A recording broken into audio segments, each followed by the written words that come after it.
Bonjour, vous souhaitez réaliser une transformation chimique à chaud et sans perte de matière, cette vidéo est faite pour vous. Je vais vous présenter le montage de chauffage à reflux. Voici un exemple de montage de chauffage à reflux. Celui-ci est constitué d'un ballon qui contient le mélange réactionnel, d'un chauffe-ballon, d'un support élévateur et d'un réfrigérant à eau. Maintenant, nous allons réaliser étape par étape ce montage de chauffage à reflux. Vous êtes prêts? C'est parti! Allez, venez voir par ici. Étape 1. Il faut tout d'abord attacher le ballon avec une pince plate 2 doigts. Étape 2. On introduit ensuite les réactifs.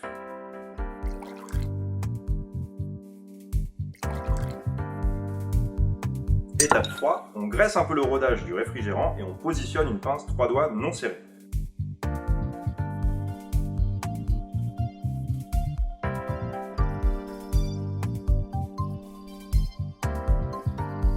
Enfin, on alimente en eau le réfrigérant par le bas. Étape 4. Une fois que l'eau circule dans le réfrigérant, on positionne le système de chauffage sous le ballon grâce au support élévateur, puis on allume dans un premier temps au maximum pour arriver plus vite à ébullition. Et voilà, le montage de chauffage à reflux est maintenant terminé et la réaction est en train de se faire. On reviendra dans quelques instants pour voir ce qui se passe dans le ballon, mais pensez à une chose, à partir du moment où vous avez allumé le chauffage, vous devez toujours garder un œil sur votre mélange réactionnel. Pendant ce petit instant de répit, regardons de près le réfrigérant à eau. Il est constitué d'une paroi interne ouverte aux deux extrémités et d'une double paroi dans laquelle va circuler l'eau. C'est dans cette double paroi que circule l'eau froide, permettant ainsi de refroidir la paroi interne du réfrigérant. Maintenant qu'il fait un peu plus chaud dans le ballon, retournons voir ce qui se passe à l'intérieur. Allez, venez par ici. Le milieu réactionnel est entré en ébullition et des vapeurs sont émises. Il faut maintenant baisser le thermostat du chauffe-ballon.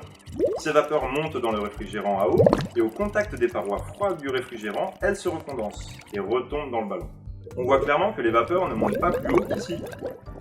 Le montage de chauffage à reflux permet de chauffer le milieu réactionnel sans perdre de matière par vaporisation. Mais au fait, pourquoi on chauffe? Dans la quasi-totalité des cas, on chauffe pour augmenter la vitesse de la transformation chimique. C'est donc pour aller plus vite. Et maintenant, voici les principales erreurs à éviter. Ne surtout pas toucher les surfaces bouillantes du montage, à plus forte raison si vous portez des gants. Le support élévateur doit toujours être en position haute au cas où le chauffage devrait être arrêté rapidement. Toujours allumer l'eau avant de mettre en route le système de chauffage. Le réfrigérant doit être alimenté en eau par le bas pour un refroidissement optimal. Il faut faire circuler l'eau dans le réfrigérant avec un débit modéré pour des raisons évidentes d'économie d'eau, mais aussi car il y a des risques que le tuyau se désolidarise du réfrigérant. Le montage de chauffage à reflux est un montage ouvert par le haut, ce qui peut permettre d'éviter d'éventuelles surpressions. Il ne faut donc surtout pas le fermer. Enfin, une fois le chauffage arrêté, il faut attendre que le milieu réactionnel ait refroidi avant d'arrêter la circulation d'eau et défaire le montage.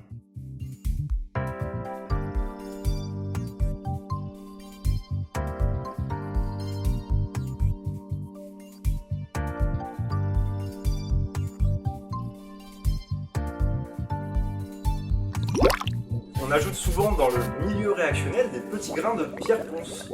Cela permet d'avoir une ébullition douce et régulière, c'est-à-dire la formation de petites bulles et non d'un intense bouillonnement. Vous souhaitez aller plus loin et voir comment séparer le produit de la réaction des autres composés du mélange réactionnel, je vous invite à aller voir les vidéos Les bons gestes sur l'extraction liquide-liquide et la filtration sous vide.